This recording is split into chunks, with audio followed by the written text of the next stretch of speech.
vez, bienvenidos y bienvenidas a todos. Muchas gracias por estar acá en este horario. Aquí en Ciudad de México son las 8 de la noche, pero es viernes y se acerca el Día de Muertos, entonces probablemente muchos ya estén en otro tipo de actividades más allá de estar en un evento.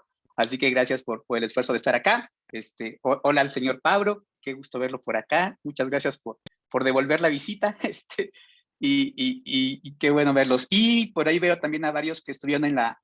Hola Pablo. Por ahí veo a varios también que estuvieron en la práctica recién con Luis Felipe, hablando del tema de definición de iniciativas. Pues espero que este tema también sea una continuidad de eso que platicamos hace ratito. Entonces, si les parece bien, vamos arrancando. El tema, como bien señaló Brenda, es midiendo la estrategia de producto en las organizaciones. Me presento muy rápido con todos ustedes. Mi nombre es Víctor García. Todo el mundo me conoce en el mundo Agile como Bigman, así que por favor díganme así.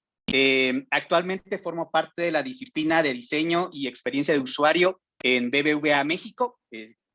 Muchos ubican a BBVA por ser una de las organizaciones más grandes que está realizando un proceso de transformación en la TAM, y pues ahí andamos, ¿no? Además soy instructor para algunas consultoras, profesor para algunas universidades, formo parte de UXPA México y de dos comunidades que es UX Nights y Ágiles México. Por ahí, si pueden, búsquenos y sigan nuestras actividades. Y bueno, ya entrando un poquito en materia, les quiero compartir la agenda de los temas que vamos a abordar. Son varios temas, no todos los voy a abordar con demasiada profundidad, pero lo importante que les quiero transmitir es cómo conectan muchos conceptos y muchos modelos y muchas herramientas que existen alrededor de la agilidad y del mundo de experiencia de usuario y que se cohesionan un poco en el tema de estrategia de producto. Voy a dar un breve contexto acerca de qué significa esto de medir el progreso de la estrategia de producto, y de ahí voy a tratar de compartirles tres grandes conceptos que seguramente algunos de ustedes dominan bastante o ya han conocido y aplicado, que es el famoso Outcomes over Outputs, el tema de OKRs, que creo que es afín a muchos de nosotros, y el tema de usabilidad, que a lo mejor algunos de ustedes conocen de cierta manera o bajo cierta perspectiva. Voy a tratar de profundizar un poquito en eso, porque es, digamos, el lado fuerte que traigo del tema del lado de experiencia de usuario, ¿no? Ya para ir cerrando y amalgamando todo, les quiero compartir algunas recomendaciones de cómo implementar esta serie como de prácticas que son relativamente aisladas o desconectadas dentro de un entorno de desarrollo ágil de producto a través de Scrum. Un poquito de los consejos que les podría compartir desde el lado de la experiencia de lo que hemos hecho en BBVA. Y pues eso sería todo. Así que si les parece bien, pues esa es la agenda de temas y vamos a darle, ¿va?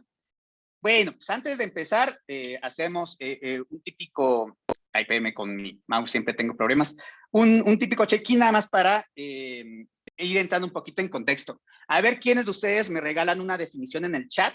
La primera que venga en su cabeza respecto a qué significa para ustedes la palabra medición.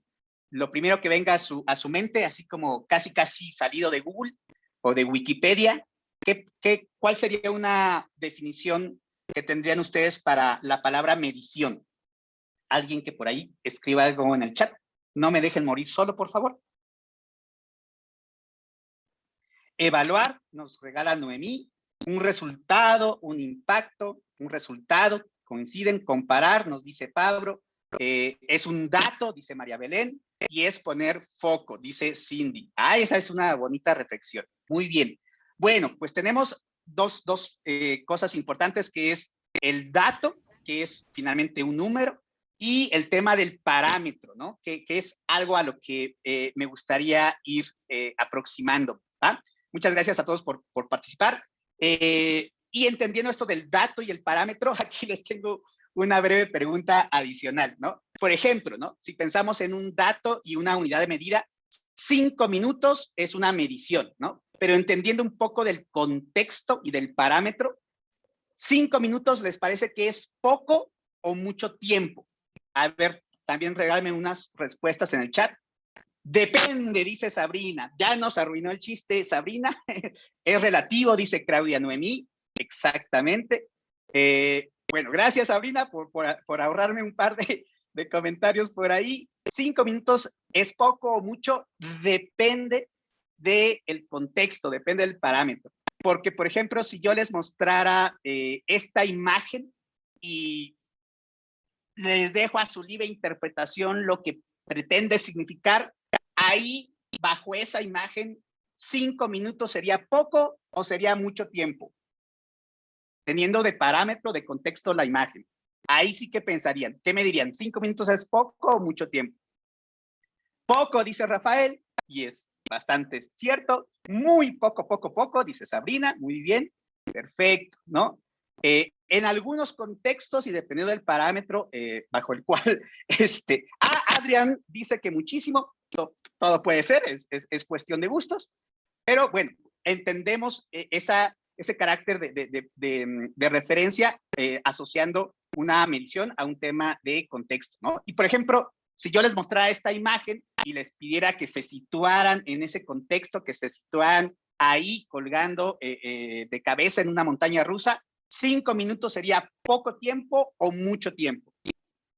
Mucho, dice Rafael, ahí sí, de veras, para que vean, pues sí, ¿no? O sea, se te va la vida, y se te va el aire, se te va el corazón y se te sale el estómago durante 5 vidas, ¿no?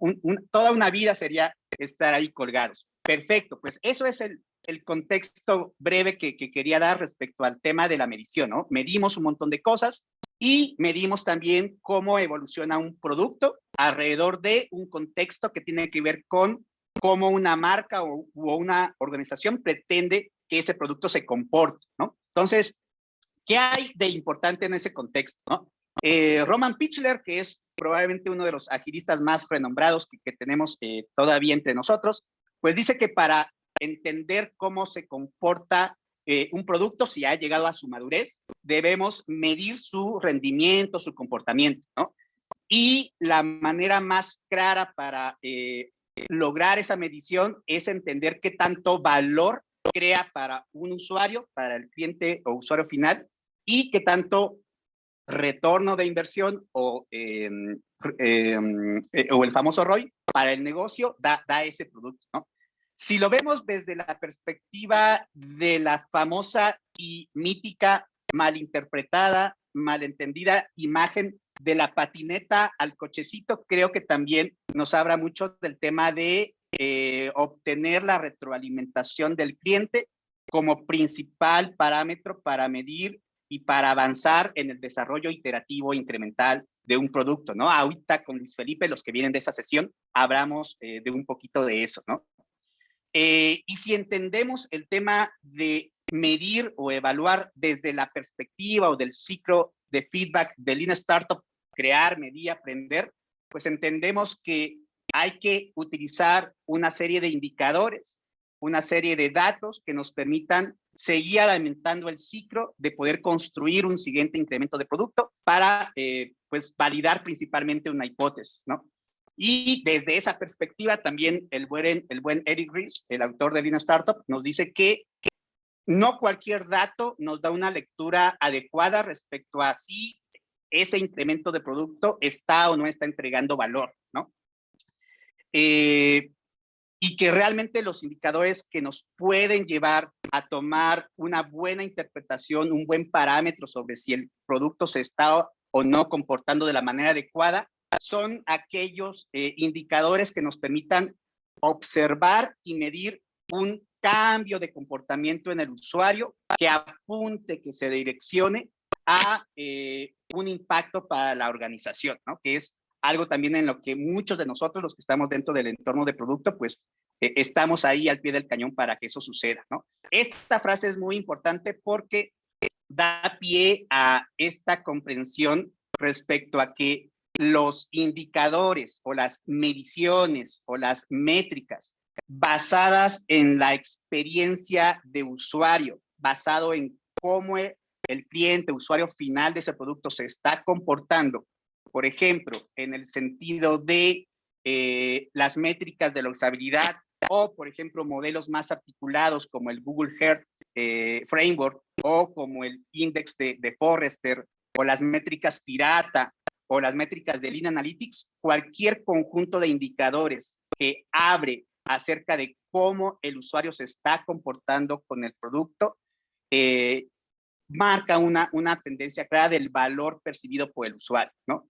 Pero del otro lado de la moneda, esto es como mucho de mi corazón UX, que lo tengo así como dividido, y del lado de los que nos dedicamos a crear o a diseñar la experiencia de usuario, pues nuestro principal foco es en saber cómo percibe y cómo se comporta el usuario con el producto, ¿no? Pero del lado del mundo de la agilidad, pues particularmente el tema de la gestión ágil de desarrollo de producto, pues se lleva o se conduce por otro tipo de modelos, no necesariamente peleados, y es a lo que va esta plática, pero es más popular del lado de la agilidad escuchar modelos como outputs, outcomes e impacto, o como el tema de OKRs para gestionar no solamente al producto, sino al equipo o incluso a nivel de toda la organización, ¿no?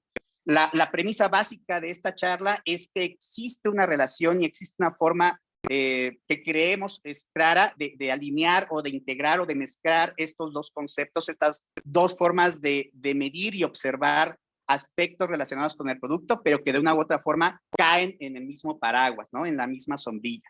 Esa es la premisa básica de la charla y por lo tanto les quiero comentar un poquito más a detalle estos tres temas, ¿no? Vamos a entender un poquito qué significa esto de outcomes e impacto, un poquito de contexto respecto a OKRs y cómo casa todo esto dentro del concepto de las métricas más comunes de eficacia, eficiencia y satisfacción dentro de usabilidad, ¿va? Espero no abrumarlos demasiado con conceptos y definiciones, pero es con la firme intención de poderles transmitir una visión pues general y amplia de todo esto, ¿va? Muy bien, pues vamos a arrancar con el primer gran concepto, grandototote, que creo yo muchos de los que están acá seguramente ya han escuchado o ya han utilizado en la práctica, ¿no? Outcomes over outputs, ¿no? Por ahí seguramente varios de ustedes lo han escuchado. Y lo bueno, lo malo de este concepto muy amplio es que muchos autores han aportado respecto a qué significa la definición en sí de outcomes y outputs, ¿no? Nada más para darles contexto rápido, el concepto se empezó a volver, creo yo, bastante popular debido al libro de Josh Seiden, que se llama precisamente Outcomes over Outputs, ¿no? Pero Josh es coautor del libro Lean UX y el método Lean UX, popularizado principalmente por Jeff Goddard, ¿no? Que desde el lado de experiencia de usuario, para quienes nos dedicamos a este camino, pues es como nuestra principal referencia, ¿no? Outcomes es eso que Jeff Goddard plantea en Lean UX como parte del proceso. Pero otra vez, del lado del mundo de la agilidad, probablemente la referencia principal sea el libro de User Story Mapping, que bien recomendó Luis Felipe en la práctica anterior sobre iniciativas, y el User Story Mapping como herramienta que nos permite identificar o visualizar el outcome y el output de algo, ¿no? Y la premisa básica de Patton es maximicemos el outcome, minimicemos el output, ¿no? Seguramente muchos de ustedes lo conocen.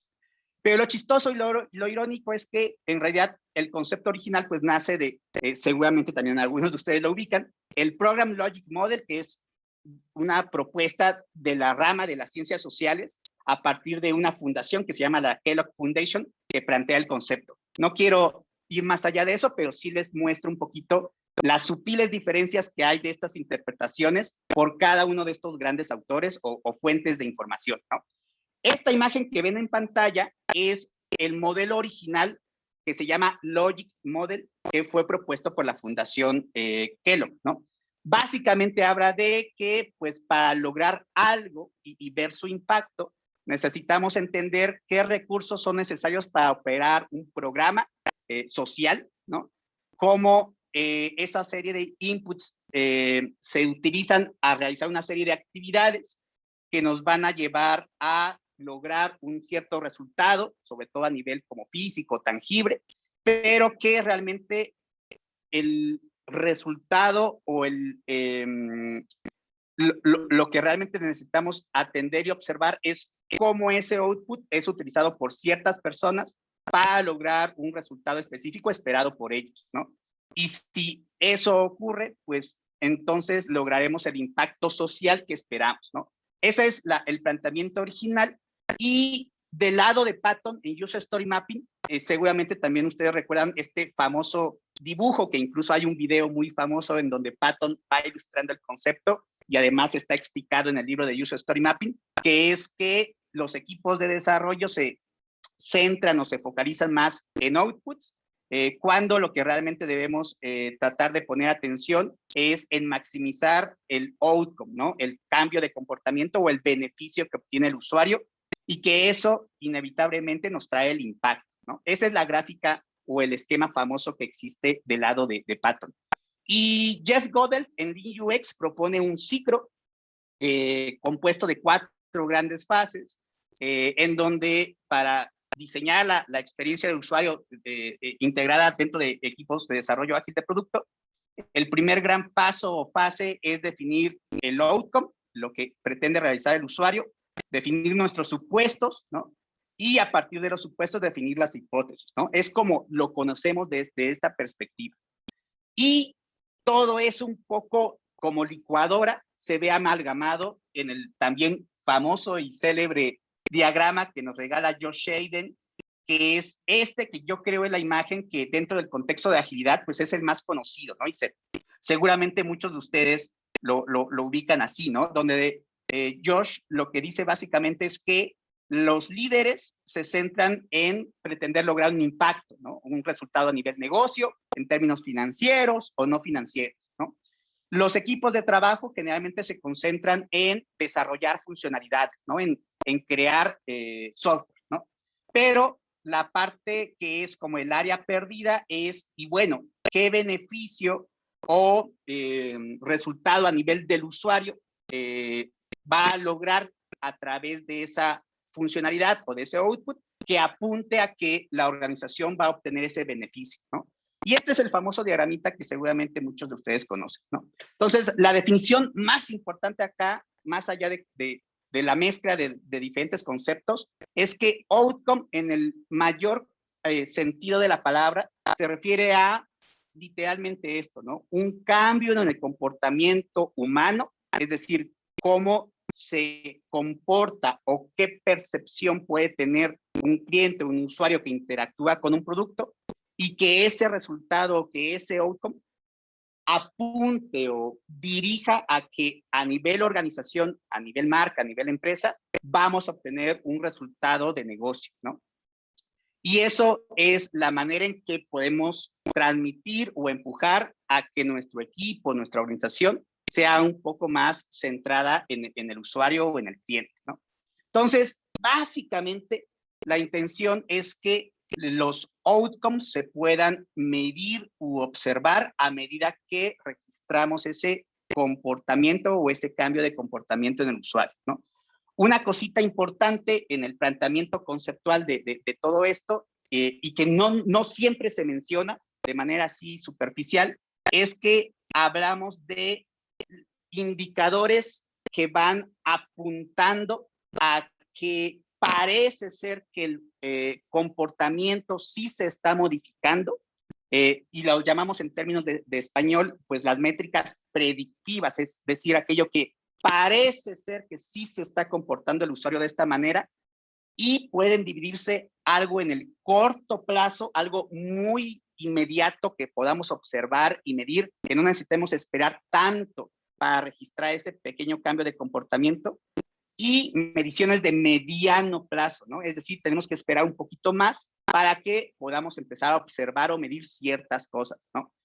Y el otro conjunto de indicadores basados en esto son las llamadas lagging indicators o indicadores rezagados o históricos, que ya hablan acerca de ese resultado o impacto de nivel negocio que está hasta el final de la cadena, ¿no?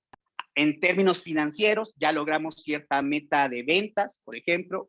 En términos de reputación de marca, ya hemos conseguido cierto valor del NPS, por ejemplo, pero es algo que ya cuando lo registramos o cuando lo podemos medir, significa que ya pasó un lapso de tiempo y el dato pues es algo final o es algo resultante, ¿no? Una cosa que nos puede ayudar a conectar todo esto con el resto de conceptos es ubicarnos en el sentido temporal, ¿no? corto, mediano, largo plazo, ¿no?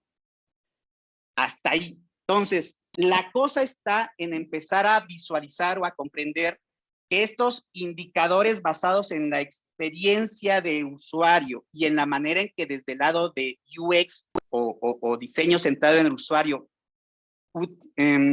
¿cómo podemos ir conociendo esa percepción o comportamiento del usuario incluso antes de tener una funcionalidad construida e implementada en producción?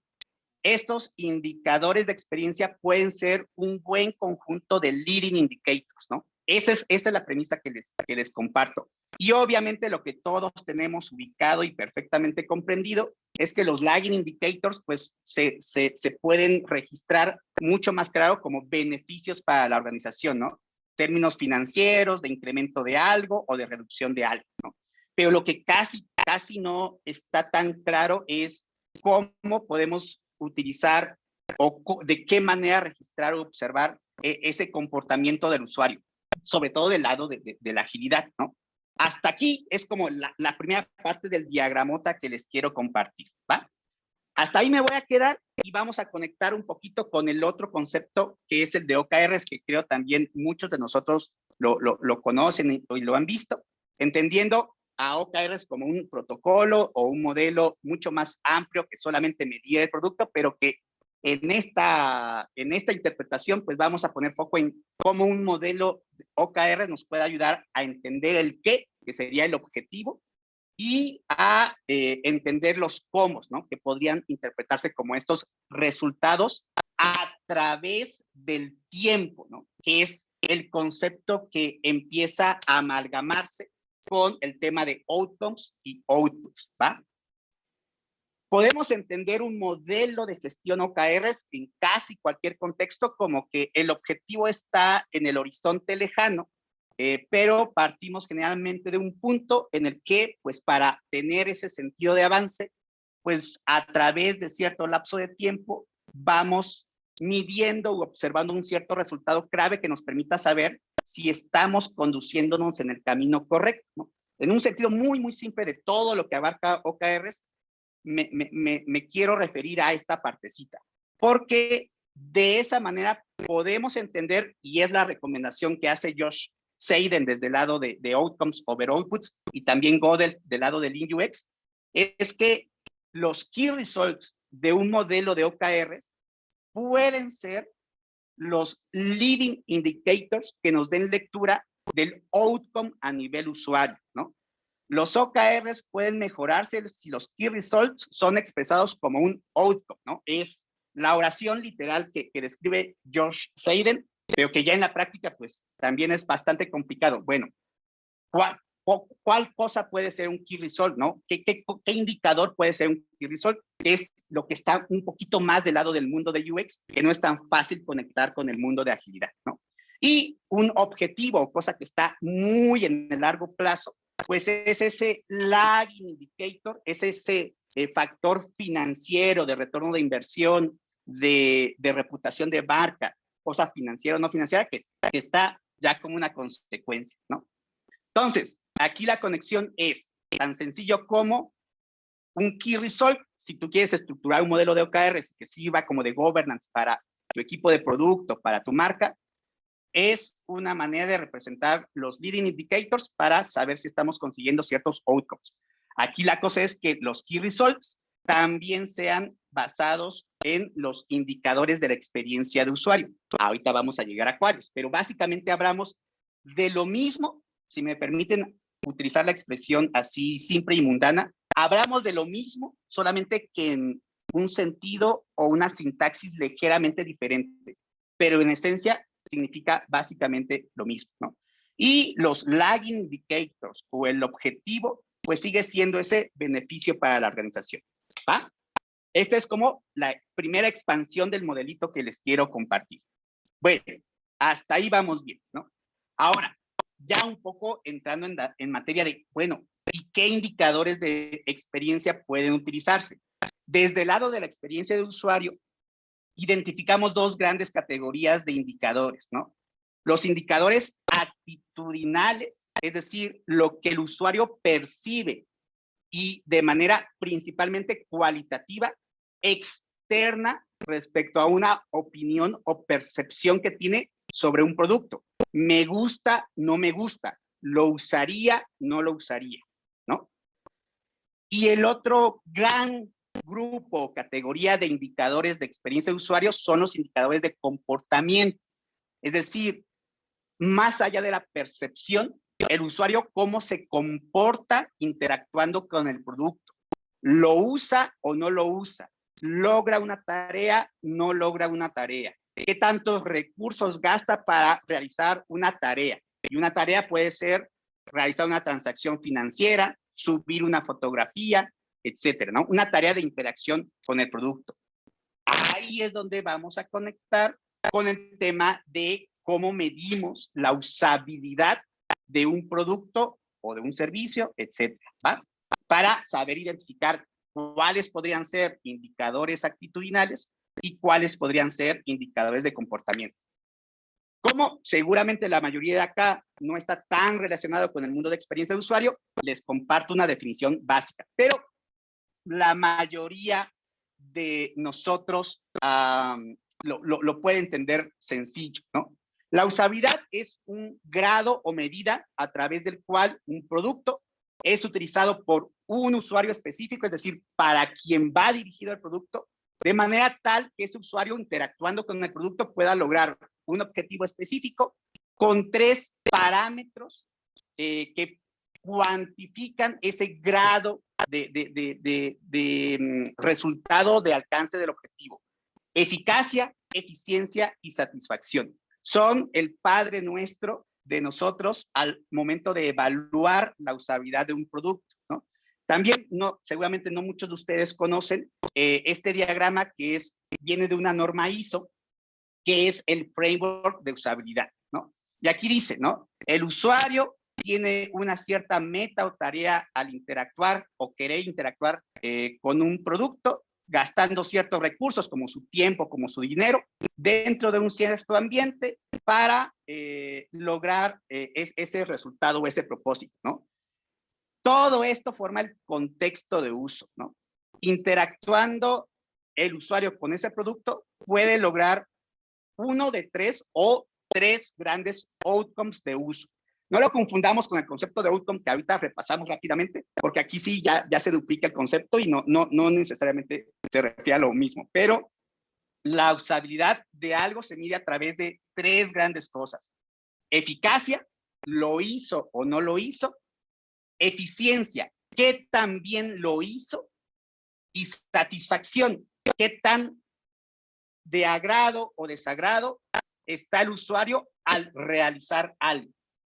Esos son los 3 outcomes o los 3 parámetros de la usabilidad, ¿no? No se trata solamente de si al usuario le gustó algo o le pareció fácil de usar. Es una manera muy simplista de entender la usabilidad, ¿no? Hablando de evaluar la usabilidad, tenemos varias maneras de cuantificar estas 3 grandes cosas, ¿no? En términos cuantitativos, al evaluar la usabilidad, podemos recolectar datos de comportamiento, ¿no? Como en términos de eficacia, si el usuario logra o no logra realizar la tarea, ¿no? Logra o no logra enviar una transacción financiera, ¿no? La tasa de abandono, ¿no? ¿Cuántos usuarios dentro de una muestra claudican en su intento de realizar algo porque no pueden completar la tarea, ¿no? Eficiencia, ¿cuántos recursos gasta el usuario para completar una tarea, haciendo que ese recursos o ese gasto sea lo menor posible para hablar en términos de eficiencia, ¿no? ¿Cuánto tiempo invierte en realizar una tarea, ¿no? ¿Cuánto esfuerzo cognitivo realiza al realizar una tarea? Si necesita ayuda por parte del sistema para lograr una tarea, está gastando demasiados recursos cognitivos. Por lo tanto, el número de asistencias o el número de errores puede ser una manera de cuantificar el desgaste cognitivo, ¿no? Aunque pueda ser muy simplista, finalmente hay recursos físicos gastados en la interacción con un producto, ¿no? cuántos clics realiza el usuario para lograr una tarea, cuántas rutas de navegación explora para complementar algo que quiere realizar, es una manera de cuantificar el desgaste físico del usuario, ¿no? Entonces, la métrica número de clics habla un poco de ese esfuerzo físico, ¿no? Y hay una métrica cruzada muy famosa que utilizamos, que es la capacidad de aprendizaje o el learnability. Cómo el usuario, a través del tiempo, a través de un número de intentos determinados, va logrando hacer cada vez más de manera eficiente una tarea. La primera vez que intentaron publicar algo en Facebook, seguramente no lo entendieron, pero la segunda vez les fue más fácil y la tercera vez mucho más, etcétera. De eso habrá learnability, por ejemplo, ¿no? Y también podemos entender la retroalimentación desde el punto de vista de datos de preferencia o datos actitudinales, pero tabulados de manera cuantitativa, ¿no? Y para eso utilizábamos mucho cuestionarios con una escala cerrada para saber qué tanto en cuanto a percepción tiene un usuario sobre algo, ¿va? La ventaja de indicadores de este estilo cuantitativos es que pueden proyectar un número, ¿no? Un porcentaje. Requiere una muestra relativamente alta para lograrlo, pero es posible, ¿va? Y los datos de preferencia, si puedes formular una pregunta utilizando una cierta escala, puedes expresarlo como un dato, ¿no? En vez de solamente una verbalización del usuario. Y también podemos recolectar esos parámetros de uso a través de retroalimentación cualitativa, ¿no? Aquí solamente en términos cualitativos, los datos de preferencia, es decir, los datos actitudinales, son los que podemos como que recolectar, ¿no? Y la técnica más famosa para eso es pedirle al usuario que exprese en voz alta lo que opina respecto a un producto. Si le gusta, si no le gusta, si le parece fácil de usar o no le parece fácil de usar, ¿no? Entonces, las verbalizaciones o los comentarios espontáneos de un usuario al interactuar con un producto complementan las métricas o indicadores cuantitativos de la experiencia de uso, ¿no? Entonces, ¿cuáles son esos indicadores basados en la experiencia que pueden ser los key results o los leading indicators de los outcomes de nuestro producto, ¿no? Pues son esas métricas de usabilidad, ¿no? Como indicadores actitudinales a los que podemos poner énfasis en el corto plazo, principalmente hablamos de la retroalimentación directa del usuario, su verbalización. Y puede hacerse en etapas tempranas cuando el producto apenas está en definición o hacemos un experimento con prototipos de baja fidelidad en donde no podemos registrar el tiempo que realicen hacer algo, pero sí escuchar al usuario qué opina respecto a algo, ¿no?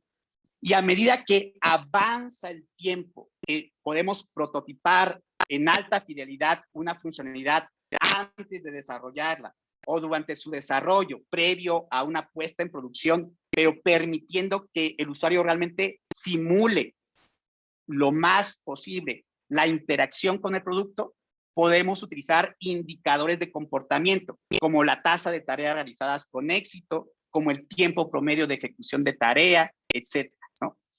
Y si lo sumamos con otras perspectivas, también en temas de analítica web, lo que nos arroja Google Analytics o Adobe Analytics, los podemos incorporar a los indicadores de comportamiento, ya no solo en el entorno de usabilidad, sino en el entorno real de uso, como visitas únicas o las páginas vistas o la tasa de rebote, etcétera. Entonces, lo que yo me he encontrado muchas veces en equipos ágiles, en donde solamente está la perspectiva del mundo agile, es que se quedan, digamos, hasta acá, ¿no?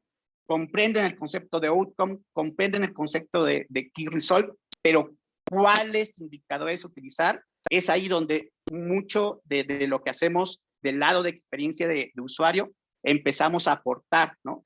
Que podemos medir y observar este tipo de indicadores a través del enfoque de la usabilidad, o podemos determinar estos funnels o embudos de conversión desde el punto de vista de la experiencia para medirlos a través de la analítica web, ¿va? Ese es el meollo del asunto que les quería comentar. Ahora vamos al punto también como crucial, y con esto ya vamos cerrando, me quedan unos 10 minutos, pero vamos a meter todo esto en una licuadora y verlo desde el punto de vista de la implementación, ¿no? Luis Felipe hace rato en la sesión que veníamos hablaba del tema del mindset, ¿no? Antes de hablar de herramientas, entendamos el verdadero sentido del desarrollo ágil de producto, porque si disfrazamos de agilidad un desarrollo en cascada, pues no vamos a llegar a ninguna parte, ¿no? ¿Cómo entendemos de mejor forma este famoso gráfico modelo, ¿no? Primero, reconocer que si queremos generar un impacto, tenemos una gran idea de negocio, debemos abandonar la idea de pensar en el producto completo perfecto y trazar el plan inmutable que nos lleve a desarrollar esa solución, ¿no? Porque en un entorno de riesgo e incertidumbre, pues el producto perfecto se resquebraja y el plan perfecto pues simplemente no funciona, ¿no? En lugar de eso, lo que debemos visualizar, y es un poco una mejor representación que de la patineta al carrito, es el grado de definición y detalle, ¿no? Sí debemos de partir de una visión a largo plazo sobre el producto que creemos mejor aporta valor al usuario, pero reconocer que no tenemos el foco necesario para saber exactamente qué es y cómo se comporta, ¿no? Pero lo que sí podemos hacer es utilizar lo que tenemos en el corto plazo, es decir, como el primer incremental de producto que creemos resuelve esas necesidades y a través de ello mitigar el riesgo e incertidumbre de estar equivocados, ¿no? Primero, y para estar centrados en el cliente, hay que entender si esta idea de negocio, si este impacto que pretendo lograr realmente responde a una necesidad o dolor del usuario, ¿no? La retroalimentación del usuario es lo que me va a dar certidumbre sobre ese primer incremento de producto que creo resuelve esa necesidad. Pero la única manera de validarlo es volver con el usuario para saber qué tanto cubre la necesidad o mejora su percepción o su comportamiento respecto a algo, ¿no? Si obtengo una validación adecuada, puedo orientar el siguiente incremento de producto para mitigar el siguiente grado de riesgo e incertidumbre que pretendo, ¿no? Volver con el usuario y hacer básicamente el mismo proceso, ¿no?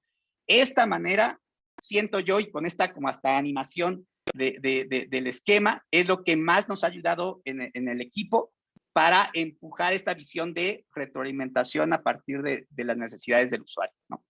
Hasta ahí, en términos de mindset, creo yo que es lo más importante y lo más difícil de lograr, ¿no? Ahora, el siguiente pasito de eso es ayudar a todos a visualizar esto de la entrega temprana y continua de valor y dónde queda cada uno de estos conceptos que hemos visto, ¿no? Los incrementos de productos son el output. Esto todo el mundo le queda súper claro desde el principio y no se necesita gran capacitación para lograr. El tema es el outcome, ¿no? ¿Cuál va a ser ese cambio de comportamiento, cambio de reacción, cambio de aspecto actitudinal o de comportamiento que buscas observar en el usuario a partir de ir entregando valor de manera temprana y continua, ¿no? O sea, ese grado de frecuencia es lo que a muchos les cuesta muchísimo, muchísimo, ¿no? Y cómo si el usuario va observando ese comportamiento, va cambiando de una carita triste a una carita feliz, eso es lo que apunta a un resultado de negocio, ¿no? Si logramos que el usuario se comporte de esta manera, inevitablemente conseguiremos este impacto de negocio. Es lo que a la mayoría les cuesta también un mundo de trabajo comprender, pero si lo logramos, estamos bastante del otro lado, ¿no? Luego, los tangibles, ¿no? Hablamos de cambio de mentalidad, pero también estamos tangibilizar estas conversaciones para que buenas herramientas provoquen un buen entendimiento, ¿no? Esa silueta, ¿no? Ese esbozo del producto, del output que queremos lograr en el largo plazo, que creemos entrega valor, puede ser muy bien representado con un Product Vision o con un Product Vision Board, diseñando su propuesta de valor a través de un Value Proposition Canvas, o diseñar su modelo de negocio y tangibilizarlo a través del Business Model Canvas, ¿no? Pero es lo que está en el largo plazo. Lo que debemos ayudar a los equipos a visualizar, a los equipos de producto en general, es que el roadmap es eso que nos va a ayudar a entender cómo orientar el crecimiento del producto para lograr esa visión asociado a los outcomes que debemos observar por cada incremental, ¿no? El Product Roadmap es como que toda la franja. Lo que buscamos es que registremos, observemos el outcome, ¿no? El cambio de comportamiento. La manera en que lo que el usuario quiere lograr como un resultado por parte de él a través de un output, la mejor manera de conectar esto es lo que quiere hacer el usuario independientemente de la herramienta y esto es lo que podemos construir ahora, priorizando el valor para saber si nuestra herramienta le permite lograr ese algo. Ese tangible es, como bien dijeron en la sesión anterior, el User Story Map, que es como la joya de la corona. Lo que mejor conecta visualmente y a modo de gestión el outcome y el output, pues es el User Story Map, ¿no? Y la manera en que descomponemos en elementos pequeños para realmente tener incrementos sprint tras sprint, pues es el Product Backlog del output, ¿no?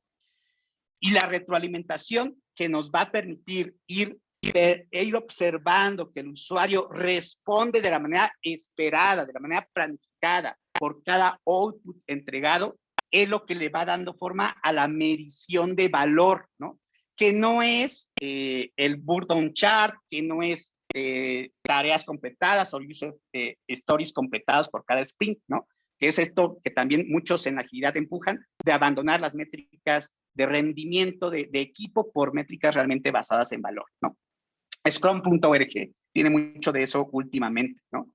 Y las mediciones de valor, es decir, el cambio del comportamiento en el usuario, es lo que apunta a lograr eso que está en la mente de los grandes tomadores de decisiones desde el inicio, que es el impacto que quieren lograr.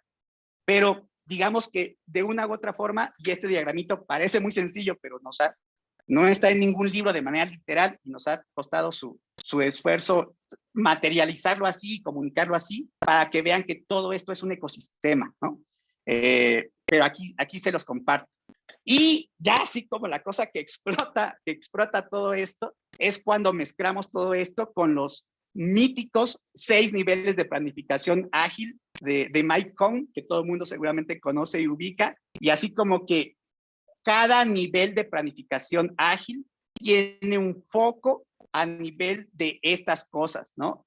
La estrategia está más centrada en identificar el impacto, en trazar el objetivo y en definir la visión de producto, ¿no? El middle management está más responsable en los outcomes, en los key results y en trazar ese roadmap de producto.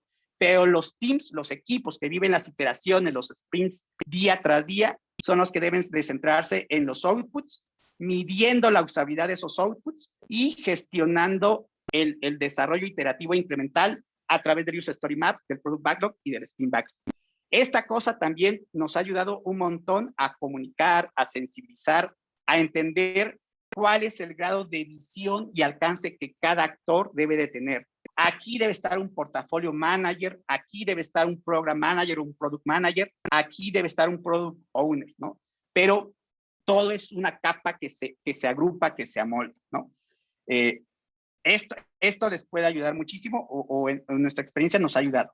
Y luego, definitivamente uno de los formatos más agradables para trazar el Product Roadmap, pues es el Go Product Roadmap de Roman Pichler, ¿no? La manera en que muchos tomadores de decisión, y me acuerdo mucho de una plática del buen Jorge Heras, que por acá está, que platicaba sobre lo inservible que a veces se vuelven los Product Roadmaps en la agilidad cuando no está este sentido de adaptación al cambio, es que el gran problema de los roadmaps en la agilidad es que los entendemos como un calendario de features o de outputs a lograr en una fecha rígida de tiempos y de planificación que de ágil pues no tiene absolutamente nada, ¿no? Eso es lo que hay que primero cambiar en cuanto a mentalidad y en cuanto a técnica de uso como tal, ¿no? Debemos de pensar otra vez primero en Pichler le llama los goals, ¿no? Pero no dejan de ser otra cosa que los outcomes, ¿no? Primero trazar qué comportamiento quieres observar en el usuario, cómo lo vas a medir y con base en el aprendizaje validado, orientar el siguiente goal de tu incremento de producto. Y ahí van a estar los outputs, definitivamente, pero es el orden, ¿no? ¿Qué fue primero, el huevo o la gallina? ¿Va? Esto es lo que sí hay que hacer en el uso adecuado del Product Roadmap, y mi buen amigo Jorge Heras no me dejará mentir, que es un esfuerzo que también lleva mucho trabajo. Y el tema del famoso User Story Map, que también, pues, a veces se entiende, a veces no, ¿no? El consejo es uno: comprendamos y ayudemos a los equipos a tangibilizar un User Story Map, entendiendo que las User Activities es el journey del usuario, como bien pintó Luis Felipe en la sesión pasada, pero finalmente lo que proyectan como línea del tiempo es qué quiere lograr el usuario independientemente del producto o sistema que nosotros como marca le entreguemos, ¿no? El usuario tiene un dolor y quiere resolverlo a través de cierta manera, bajo su propio modelo mental, ¿no? Si logramos redactar oraciones de user activities que realmente sean independientes de la interacción, estamos tangibilizando un outcome. Y las subtasks o las user stories del user story map definitivamente son el output, la manera específica que, priorizando por valor, creemos que nuestro producto, nuestra solución, le permite al usuario lograr ese outcome, ¿no? Pero después de muchos ejercicios, dijera Luis Felipe, de realizar user story mapping con los equipos, es que comprendan estas dos diferencias. Pasando eso, estamos del otro lado.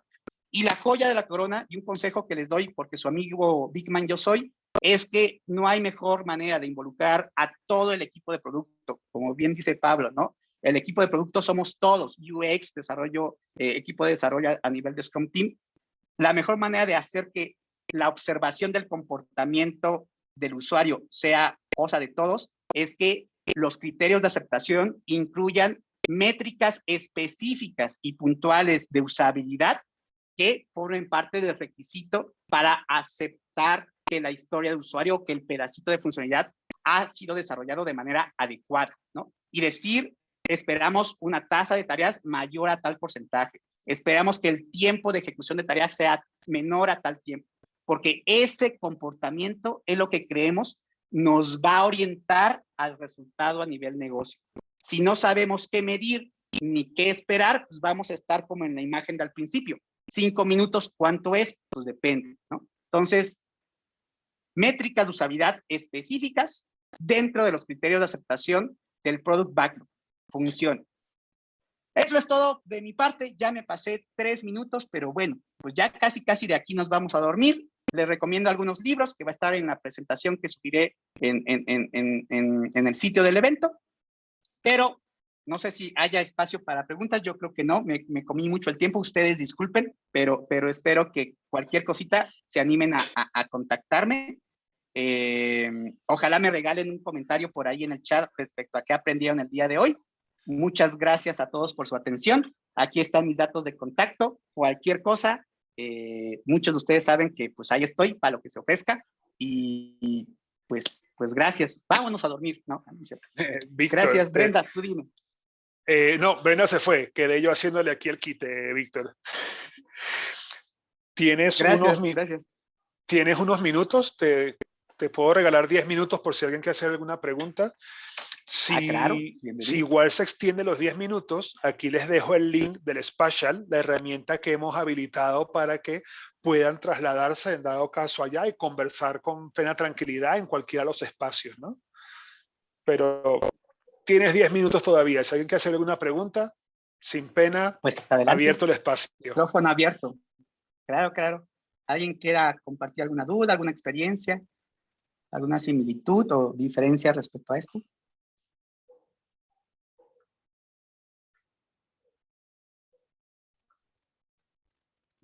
Gracias, Carmen. No, bueno, si hay comentarios positivos, significa que todo está bien, ¿no? Estamos midiendo indicadores actitudinales del usuario y la actitud del usuario es que todo salió bien. Bueno, no sé. Sami por ahí pregunta, ¿alguna recomendación específica para productos técnicos para los propios equipos de desarrollo? No comprendo muy bien tu pregunta, Sami Sandra. ¿Te refieres al desarrollo de un producto que sea más bien una herramienta interna? No tanto un producto entregado para clientes, digamos, de la calle. Ok. Pues sigue siendo la misma premisa, ¿no? El usuario final es quien interactúa con un producto, servicio, sistema, herramienta, ¿no? Si diseñas para usuarios internos, hablamos más bien de Employee Experience, pero sigue siendo el mismo enfoque User Centered Design, ¿no? Tus usuarios finales son colaboradores internos, por lo tanto debes medir y observar cómo tus usuarios, cómo los colaboradores están utilizando esa herramienta interna, esa herramienta corporativa, y también a nivel de impacto, pues pretende la organización lograr algo. Generalmente, cuando hablamos de herramientas internas, nos centramos mucho en eficiencias operativas, reducir tiempos, reducir procesos, reducir burocracia, y algunas organizaciones miden la felicidad del empleado, ¿no? Como el mismo factor o el concepto de NPS, pero a nivel interno, ¿no? Nosotros le llamamos IRENE interno, ¿no? Índice de recomendación neta de empleados internos, ¿no? Así que es exactamente lo mismo, pero hacia el interior, entendiendo que estás hablando de Employee Experience. Ojo, que muchas veces eso tiene una pequeña trampa, ¿no?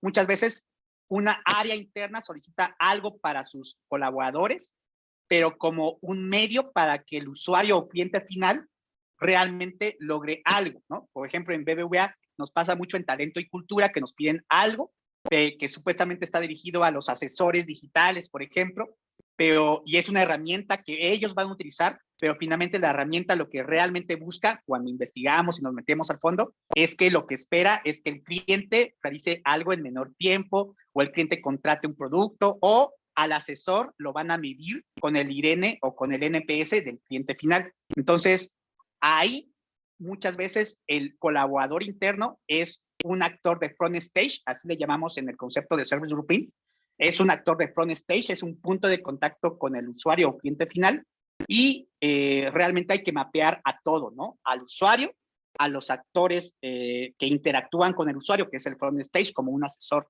en el caso que les pongo, y al backstage, que es ya a nivel de los colaboradores internos que solamente interactúan entre ellos, no contactan al cliente, pero interactúan o habilitan a que el punto de contacto tenga la información necesaria para comunicarse con el cliente o usuario final. Así que algunos productos o servicios que puedan ser planteados desde la alta dirección o de la iniciativa original como dirigidos al colaborador, aguas que puede tener esa doble implicación y realmente sí estamos dirigidos al usuario final, pero nuestros líderes no lo expresan de esa manera porque solamente ven la capa interna de la organización. Ahí se los recomiendo y se los dejo de tarea, pero sí hay cosas muy de Employee Experience que son completamente internas. Muchas gracias por la pregunta. Developer Experience, órale, no me la sabía. Pues sí, ¿no? Somos personas, bueno, los desarrolladores también son personas y también necesitan una experiencia positiva, ¿no? Construir software debe ser una experiencia grata, eficaz, eficiente y satisfactoria. ¿Cómo de que no? Me gusta ese concepto, acuñémoslo, ¿no? Developer Experience. No sé si alguien tenga alguna otra pregunta por ahí. Todavía nos queda un poquito de esos 10 minutos que nos están regalando.